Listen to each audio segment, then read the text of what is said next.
Assalomu alaykum, hurmatli Mustang jamoasi kuzatib turgan obunachilarimiz. Bugun 18-mart 2025-yil.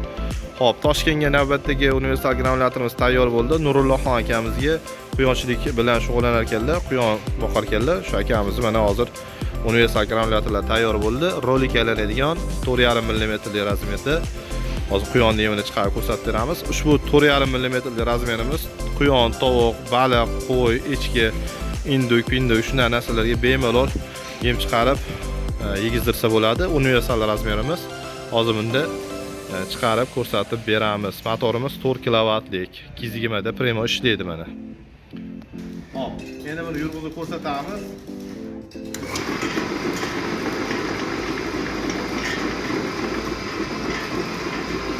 Boshlanishida ozgina qiynalmasdan topib turamiz.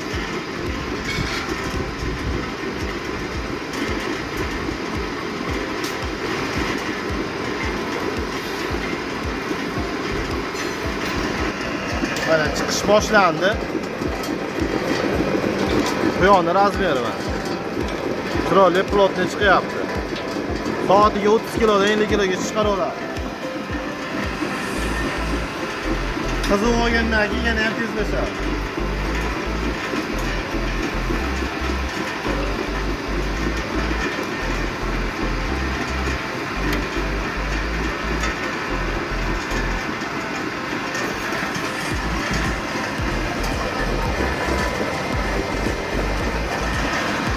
To'ldirib solsa bo'ladimi deganlarga yana to'ldirib olib beradi.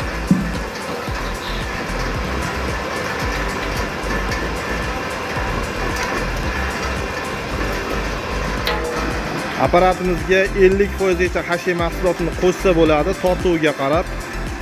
Boshida o'sha yangilik uchun matrisasi bir 30% gacha hashiy qo'shib chiqarsa bo'ladi. 1 tonnalardan keyin yana 50% gacha qo'shib chiqarsa bo'laveradi. Motorimizda umuman ovoz degan narsa yo'q. Zavadskoy yangi motor qo'yilgan, 220 da ishlashi mana. Ovoz degan narsa yo'q. Ro'zg'or uchun eng zo'r variant.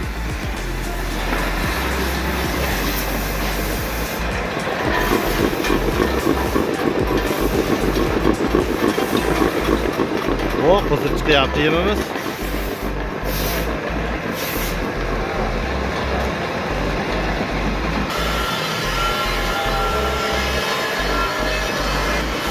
Mana shu holatda bemalol 50 kilo atrofida chiqaraveradi 1 soatda.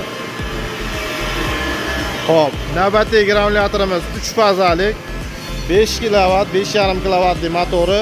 Bu ham rolik aylanadigan universal. Bunda apilkani chiqarib ko'rsatib beramiz. 380 da ishlaydi.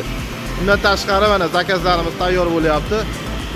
Kimga shunaqa granulyator va drabelkalar kerak bo'lsa, Qo'qon shahar 4-avtobazdan chidamiz.